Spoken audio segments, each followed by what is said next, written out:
we are worried, but we are not scared that Mr. Erwin Tulfo, who claims to be the new chairman of the Senate Blue Ribbon Committee, is presiding over this investigation. Kasi po, inaakusahan, pero siya rin ang mag-iimbestiga at eventually siya rin ang magdedesisyon. He is the accused or respondent, so to speak, but he is the investigator and the judge rolled into one. Sa isang demokrasya po ay na merong functioning judicial system ay hindi nyo po makikita yung kanyang pangyayari.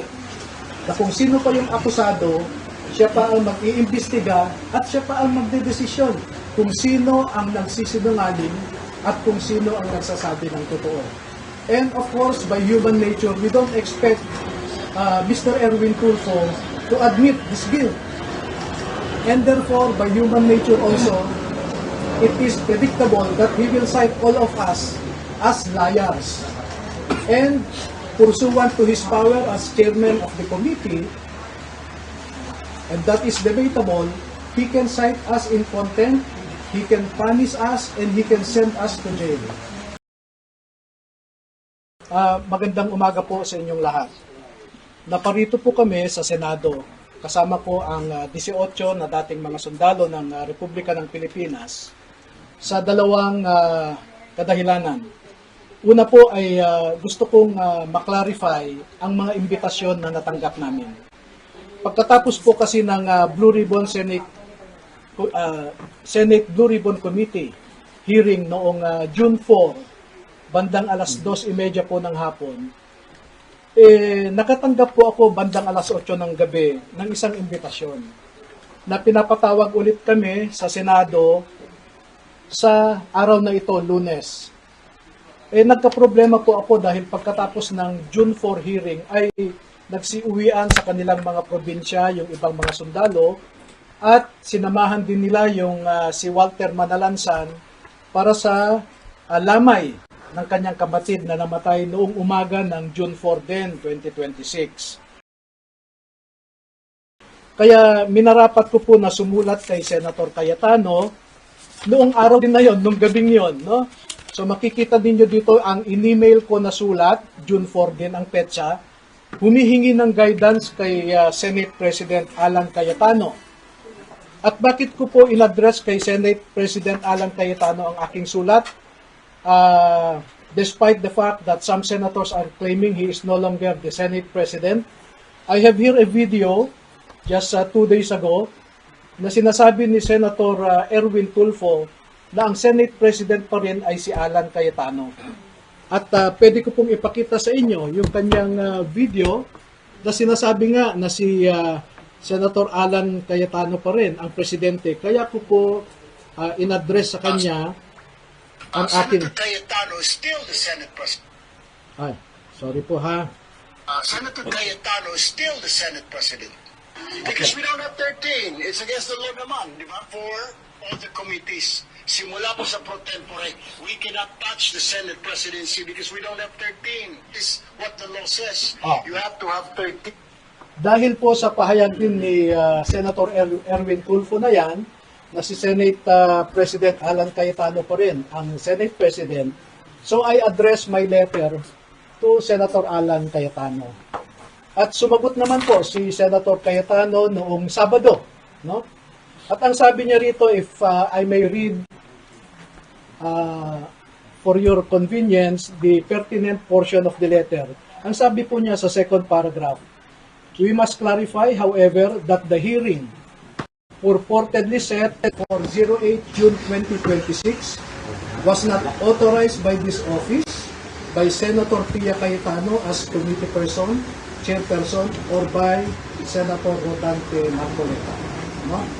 So, bakit ko po minarapat na magpunta rito para sana tanungin kay Senator Cayetano itong sulat niya. No? Dahil makikita po din nyo, hiliran po itong rules ni Senator Robin. Ipapakita ko po sa inyo yung Section 17 ng Senate Resolution number 5 which was approved on August 9, 2010. No? At ang sinasabi dito, any invitation for a witness or any subpoena should be signed by the chairman of the committee and approved by the President of the Senate. Maliwanag po dito sa Section 17. Kaya po tinignan ko itong imbitasyon, makikita ninyo rito, wala pong pirma yung nagsasabi na siya yung chairman ng Blue Ribbon Committee, wala ring pirma yung Senate President, walang approval. Kaya dyan po kami naguguluhan, no? At bakit ko po nire-raise ito? Dahil naman po sa for our safety and security, no? And we are expecting the good senators to follow their own rules. Itong sinasite ko po na Senate Resolution number 5 provides for the rules governing inquiries in aid of legislation. No? Ito po yung resolution number 5. Okay? So, sana naman po ay sinunod ng sumulat sa amin yung sinasaad ng rules ng Senate. Kaya po kami nagpunta rito kay Senator Robin para mapaliwanagan din kami. No? Pangalawa po, sa totoo lamang ay we are worried but we are not scared that Mr. Erwin Tulfo, who claims to be the new chairman of the Senate Blue Ribbon Committee, is presiding over this investigation. Kasi po, inaakusahan, pero siya rin ang mag-iimbestiga at eventually siya rin ang magdedesisyon. He is the accused or respondent, so to speak, but he is the investigator and the judge rolled into one. Sa isang demokrasya po ay na merong functioning judicial system ay hindi nyo po makikita yung kanyang pangyayari. Na kung sino pa yung akusado, siya pa ang mag-iimbestiga at siya pa ang magdedesisyon kung sino ang nagsisinungaling at kung sino ang nagsasabi ng totoo. And of course, by human nature, we don't expect Mr. Erwin Tulfo to admit his guilt.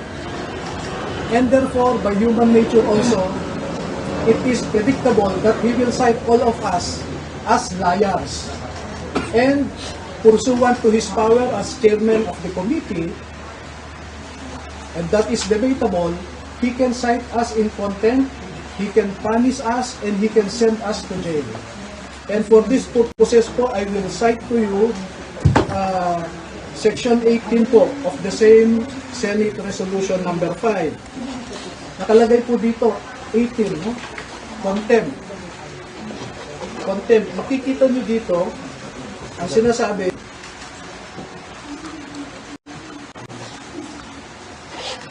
ito, papasahin ko po. The chairman, with the concurrence of at least one member, may punish or cite in contempt any witness before the committee who disobeys any order of the committee or refuses to be sworn or to testify or to answer a proper question by the committee or any of its members or testifies falsely or evasively. Sa tingin nyo ba, sasabihin ni Mr. Erwin Tulfo that we are testifying truthfully? Sasabihin niya yan, you are testifying falsely. And what is the consequence of that? Contempt.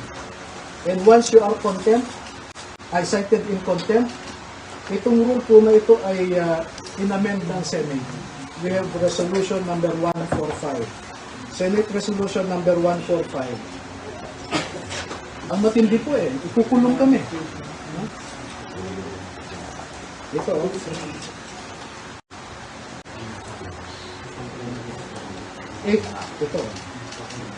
a contempt of the committee shall be deemed a contempt of the Senate.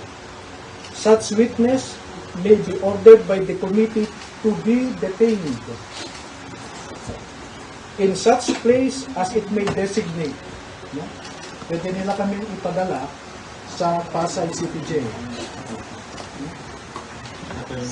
That is the danger. No? give me few minutes na lang. So yun po ang, having said all of those, this is our humble request to the members and leadership of the Senate of the Republic of the Philippines. First message, we should observe rule of law. We should observe your own Senate rules. If you do not follow your own rules, how can you expect us, non-senators, to obey your rules? Second, we humbly ask, we respectfully ask the members and the leadership of the Senate of the Republic of the Philippines to observe statesmanship, not brinkmanship. We observe delicadeza. Delicadeza is addressed to the census who were named in the affidavit of the 18 former soldiers. Hindi po pwede sa isang demokrasya na kung sino pa yung inaakusahan ay siya pa ang mag-iimbestiga at siya ang magdedesisyon kung sino ang nagsabi o hindi. Ito na lamang po ang panghuli na mensahe ko sa ngayon naman ay kay Senator Robin Padilla na isang miyembro ng Blue Ribbon Committee na pinamumunuan ni Senator Pia Cayetano at ang subcommittee chairman na si Senator Redante Marcoleta. Na hinanap po namin sila ay wala sila ngayon, kaya bilang miyembro ng Blue Ribbon, sa kanya ko ihahatid ang aking mensahe. Magsusumiti po kami kay Senator Robin Padilla ng pangalan ng 14 na mga dating Marines at dating empleyado rin ni Ginoong Zaldico na nagtrabaho at natawag ding basurero na nagde-deliver din ng pera sa iba't ibang mga personalidad. At ang pangalan ng 14 na ito ay isusumiti ko kay Senator Robin Padilla at siya na po ang bahalang mag-submit sa kanyang committee. No? At itong 14 po na ito ay handa silang tumalima sa anumang sabpina o impitasyon po na manggagaling sa Senado para magbigay din ng kanilang nalalaman tungkol sa pagde-deliver ng mga maleta na ito. So, nailabas na po namin ang 18, ipapaimbita namin ang 14 pa, at kung hindi pa ho kayo kontento, ay meron pa pong 7 na handang magtestigo rin. Ihuhuli po yung 7 dahil nasa isang maselan silang kalagayan na kung sa tingin ko makumbinsi naman ang ating mga mamamayan ay sapat na po yun. So yan lamang po at maraming salamat sa inyong lahat. Sir, to clarify, ngayong after po this press con, pupunta po ba kayo sa inyo? Yes. Sir, do you want Senator Erwin to inhibit? By rules of decency, he should. Mag-put you request, sir, sa hearing mamaya na mag-inhibit siya? Well, we will manifest what I said to you earlier, that we should observe statesmanship. No? Pangit naman yung ikaw na yung nireklamo, ikaw pa mag-imbestiga, ikaw pa ang maging huwes. You mentioned earlier you expect them to cite the witnesses in contempt, sir? Well, if you look at the rules, no, it says there that if you falsely testify, you can be cited in contempt. Now, if the former soldiers will affirm and confirm what they stated in their affidavit, what would be the response of Mr. Erwin Tulfo and other legislators similarly situated? Sasabihin ba niya, nagsasabi kayo ng totoo? Hindi po. Ang sasabihin niya, nagsisinungaling kayo. Ngayon pa nga lang, hindi pa kami nagpakita, sinabi na niya na nagsisinungaling kayo. At kung sinabi niyang nagsisinungaling kami, ano po ang consequence niyon? Binasa ko po sa inyo ang Section 18 ng Senate Resolution number 5 as amended by Senate Resolution number 145 dated February 13, 2013. So wala kaming ibang patutunguhan kundi kulong po eh. And that is why the logic of our request, the reason, the basis for our request is for him to recuse himself, to inhibit and let those who were not named in the affidavit to preside over the investigation. Pero he can participate, sir, si Senator Erwin. Yes, we As a welcome. chair. Yes, yes. Si And, Sorry sir, si Senator Robby, may sinabi ko kasi si Senator Erwin sa baba na pinatatanong po sa inyo kung sasamahan niyo po ang naging wabudulin sa hiligin niyo. Kung ano ang nais ng aking mga bisita, yun ang mangyayari. Pero hindi ako uupo dun sa consultative meeting. And Doon sir, lang ako may sa tabi po, ninyo. Dahil po, we will not oblige Senator Padilla to accompany us. We can go there on our own. I want to impress upon you, dear media members, that we are acting on our own. We are not upon the dictates of anyone. And let me respond to 3 serious allegations coming from so-called high government officials. Number 1, sinabi ni NBI Director Matibag doon na peke daw ang mga ito. Hindi raw sila dating mga sundalo. Okay? Yan ang allegation niya ngayon. Pero hindi ba stop ang grupo niya? Ito, basahin ko yung natanggap kong investigasyon. Nakalagay dito. We invite Attorney Baligot and the former enlisted personnel of the Philippine military. Ito, yung grupo mismo ni Mr. Erwin Tulfo nagsasabi na that they are former enlisted personnel of the Armed Forces of the Philippines.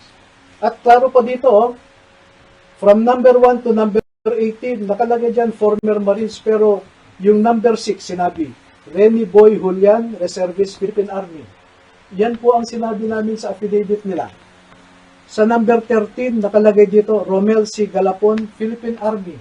Yan din po ang sinabi namin sa affidavit nila. No? Number 2,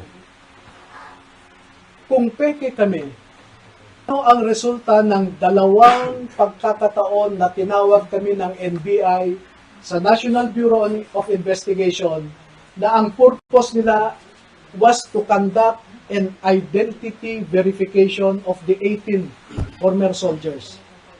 At 2 beses nilang na-prove na totoo yung sinasabi na 16 ang dating Marines, 2 naman ang dating Army.